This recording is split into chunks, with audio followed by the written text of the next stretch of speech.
시즌 개막 5경기 연속 무실점, MLS 역대 최장 기록 450분. 그게 단 6분 만에 의미 없는 숫자가 됐습니다. 손흥민의 LAFC는 지금까지 서부 3위, 5승 1무 2패의 단단한 팀이었죠. 그런데 여기서 충격적인 게 산호세전 후반 8분부터 14분 사이에 3골을 내주면서 드러난 진짜 모습은 강한 팀이 아니라 요리스가 버텨준 팀이었다는 겁니다. 기록을 보면요, 외부 전문가들도 이 경기 직후 똑같은 말을 꺼냈습니다. 왜 무실점 기록이 착시였는지 그 6분 안에 다 들어있습니다. 산호세전이 시작되기 직전까지 LAFC는 누가 봐도 잘 굴러가던 팀이었습니다. 시즌 성적 5승 1무 2패, 승점 16, 서부 컨퍼런스 3위. 선두와 5점 차로 붙어있으니 흔들린다고 말하기엔 어색한 위치였고요. 누구도 이 팀을 위험하다고 의심하지 않았습니다. 기록을 보면요, 더 인상적이었던 건 수비 쪽 숫자입니다. LAFC는 시즌 개막 후 5경기 연속으로 단 한 골도 내주지 않았습니다. 이게 얼마나 대단한 거냐면 MLS 역사상 시즌 개막 최장 무실점 기록이었거든요. 수치로 정확히 450분. 그 누구도 넘지 못한 벽을 올해 LAFC가 세운 겁니다. 골문을 지킨 위고 요리스는 프랑스 대표팀 최다 출전 2018 월드컵 우승주장 출신이었고요. 올 시즌 무실점 스트릭을 593분까지 이어가며 세이브만 22개를 쌓아 올렸습니다. 수비의 LAFC라는 말이 그냥 나온 게 아니었어요. 공격 쪽 간판은 누구나 아시겠지만 손흥민입니다. 불과 2주 전인 4월 5일 올랜도 시티와의 원정에서 LAFC는 6대0 대승을 거두는데요. 이날 손흥민은 전반 45분 안에만 도움을 4개 찍었습니다. MLS 역사에서 한 경기 전반에 4도움을 기록한 선수는 메시 다음으로 손흥민이 두 번째였습니다. 그 결과 시즌 도움은 6개에서 7개 사이 MLS 리그 도움 1위권에 이름을 올리고 있었죠. 그러니까 정리하면 이런 그림이었습니다. 수비는 리그 역사를 새로 쓴 벽, 공격은 리그 도움 1위권 에이스, 성적은 서부 3위. 어느 각도에서 봐도 탄탄한 팀이라는 말이 자연스럽게 붙었습니다. 그런데 이 숫자들은 전부 한 사람 뒤에 숨어 있었습니다. 4월 19일 밤 BMO 스타디움. 전반 45분은 팽팽했습니다. 0대0. 손흥민도 몇 차례 슈팅을 시도했지만 골문을 열지는 못했죠. 여기까지만 보면 평소의 LAFC였습니다. 수비는 단단하고 공격은 기회를 엿보고 요리스는 뒤에서 지켜보고 있었거든요. 그런데 후반이 시작되고 정확히 8분이 지났을 때 모든 게 달라지기 시작합니다. 후반 8분 우세니 보우다가 사노세의 선제골을 꽂아 넣습니다. 어시스트는 베르너였습니다. 593분 동안 이어지던 요리스의 무실점 행진이 이 한 장면으로 끝나버립니다. 그리고 3분 뒤 후반 11분 이번에는 베르너가 직접 나섭니다. 단독 돌파에 이은 마무리 MLS 데뷔골이었죠. 0대2 스코어보드의 숫자가 하나 더 바뀌는 데 걸린 시간은 단 3분이었습니다. 그리고 다시 3분 후반 14분 프레스턴 저드의 슈팅이 골대를 맞고 튕겨나왔는데 하필 그 공이 LAFC 수비수 라이언 포티어스의 몸을 맞고 굴려 들어갑니다. 자책골 0대3 순식간에 0대3이 됐습니다. 전반 45분 동안 쌓아 올린 벽이 후반 6분 동안 도미노처럼 넘어간 겁니다. 중계 카메라가 손흥민을 잡았을 때 그는 최전방에 혼자 서 있었습니다. 공을 받지 못한 채로요. 세 번째 실점 직후 그는 자신의 유니폼을 끌어올려 얼굴을 가립니다. 33세의 베테랑이 MLS에서 가장 비싼 몸값의 간판 선수가 그 순간 할 수 있는 건 유니폼 안에 잠시 자신을 숨기는 것뿐이었습니다. 경기는 그대로 미끄러집니다. 후반 29분 부안가의 크로스가 리드 로버츠의 몸을 맞고 또 한 번 자책골로 연결돼 1대3. 후반 35분에는 보우다가 멀티골을 완성하며 1대4. 한 경기에 자책골이 2개. 요리스는 시즌 내내 허용하지 않던 실점을 하룻밤에 4개를 내줍니다. 그리고 이 경기는 기록으로 남습니다. 산호세가 LAFC의 홈팬 앞에서 승리를 거둔 것은 두 팀이 맞붙어온 더비 역사상 이번이 처음이었습니다. 2020년 산호세의 원정 승리는 무관중 경기였으니까요. 팬들이 가득 찬 BMO 스타디움에서 산호세 선수들이 웃으며 경기장을 나간 밤 LAFC 팬들은 자리를 뜨지 못하고 전광판만 바라봤습니다. 그런데 여기서 진짜 질문이 시작됩니다.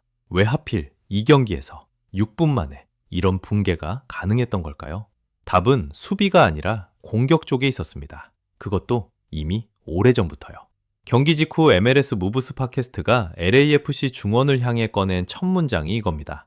미드필더 델가도, 초니에르, 틸만이 창의적인 플레이를 전혀 하지 못했다.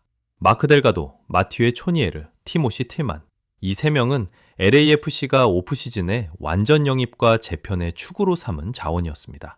그런데 막상 경기장에서는 공이 앞으로 나가지 않았습니다. 중원에서 전방까지 연결되는 패스 자체가 끊겨 있었던 거죠. 여기서 빠진 한 사람이 문제였습니다. 스테판 유스타키오. FC 포르투에서 임대로 데려온 창의 자원인데 이 경기 선발 명단에 이름이 없었습니다. 중원에서 각도를 열어주고 전방에 공을 찔러 넣어야 할 단 한 명이 빠지자 초니에르와 틸만으로 구성된 중원은 그대로 멈춰섰습니다. 기록을 보면요. 손흥민의 이 경기 슈팅은 5회, 유효 슈팅 2회, 키패스 1회. 리그 도움 1위권을 달리던 선수가 이 숫자에 머물렀다는 건 최전방에서 공을 받을 기회 자체가 제한됐다는 뜻입니다. MLS 무브스의 두 번째 문장이 그 상황을 그대로 찍습니다. 패스가 형편없어 공격수들이 할 수 있는 게 없다. 아무리 좋은 스트라이커도 공이 오지 않으면 할 수 있는 게 없습니다. 그리고 세 번째 문장. 공이 안 와서 쏘니 할 게 없어. 한국 팬이 아니라 MLS 현지 전문가 입에서 나온 말입니다. 그런데 이때 도스 산토스 감독의 선택이 결과적으로 이 경기 최대 패착이 됩니다. 0대3으로 끌려가는 상황에서 감독은 손흥민을 최전방 스트라이커에서 공격형 미드필더 10번 자리로 내립니다. MLS 무브스가 이 장면을 두고 이렇게 말했습니다. 이해할 수 없는 결정. 그는 골잡이다. 스트라이커로 남아야 하고 더 나은 패스를 받아야 한다. 공급이 끊겼으면 공급을 복구해야지. 공급받아야 할 선수를 아래로 끌어내려 스스로 공을 운반하게 한 겁니다. 이 결정의 무게는 숫자로 따져봐야 제대로 보입니다. 손흥민의 LAFC 이적료는 약 2,650만 달러, MLS 역대 최고액입니다.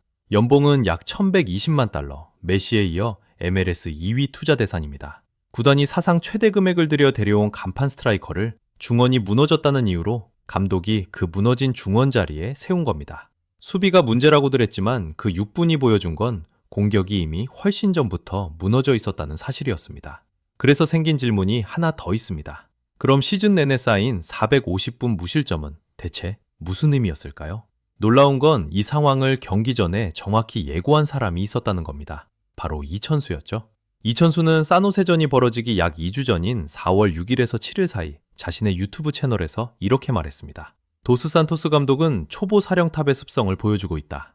6경기 무패 무실점인데 상당히 위험한 축구다.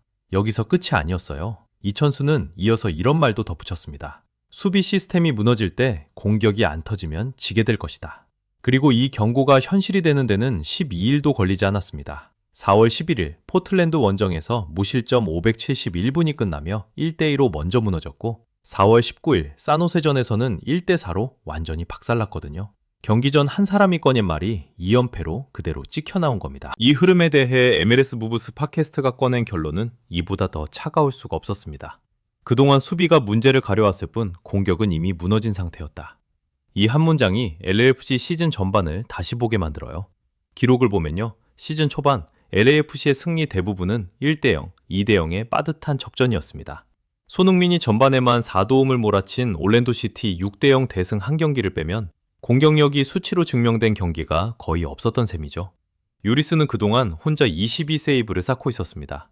팀은 공격에서 답을 찾지 못한 채로 시간만 흘렸고 그 부담을 골문 앞 한 사람이 매 경기 맨몸으로 받아내고 있었던 거예요. 그러니까 593분이라는 무실점 숫자는 LAFC가 상대를 압도했다는 증거가 아니라 요리스가 혼자 막아냈다는 증거였던 겁니다. 이걸 조금 다르게 비유해보면요. 댐은 물을 막기 위해 있는 게 아니라 뒤에 물이 얼마나 차 있는지 보여주는 장치일 수도 있습니다. 요리스의 무실점은 LAFC 공격이 그동안 얼마나 막혀 있었는지 보여주는 수치였어요. 그리고 수비라는 댐이 한 겹 뚫린 순간 그 뒤에 눌려있던 공격 풍계가 6분 3실점이라는 형태로 한꺼번에 터져나온 겁니다. 그래서 결론은 분명해집니다. 요리스의 593분 무실점 기록은 강팀의 지표가 아니라 의존의 지표였습니다. LAFC가 강해서 막힌 게 아니라 요리스 한 사람이 막고 있었기 때문에 강해 보였던 거예요. 그래서 정리해보면 이번 6분 3실점은 갑자기 터진 사고가 아닙니다. 시즌 내내 조용히 누적돼 있던 공격 붕괴가 수비 한 겹이 뚫린 그 순간에 한꺼번에 모습을 드러낸 결과입니다. 중원 창의성을 책임질 유스타큐오의 공백, 0대3 상황에서 손흥민은 10번 자리로 내린 감독의 판단, 그리고 옵시즌 내내 풀지 못한 공격 전개 문제, 이 세 가지가 겹쳐 있었습니다. 요리스의 593분 무실점은 강한 팀이라는 지표가 아니라 한 사람에게 의존하고 있다는 지표였던 겁니다. 그리고 다음 경기가 진짜 문제입니다. 한국 시간 4월 23일 LAFC는 BMO 스타디움에서 콜로라도 라피드를 홈으로 맞이합니다. 중원의 공급 문제가 그대로 남아있다면 손흥민은 또 한 번 최전방에서 고립될 가능성이 높습니다. 요리스가 한 번 더 흔들리는 순간 LAFC의 서부 3위라는 숫자 자체가 다시 해석되어야 합니다.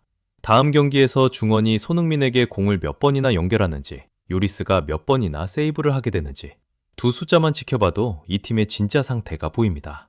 이 채널에서 계속 같이 지켜보시죠.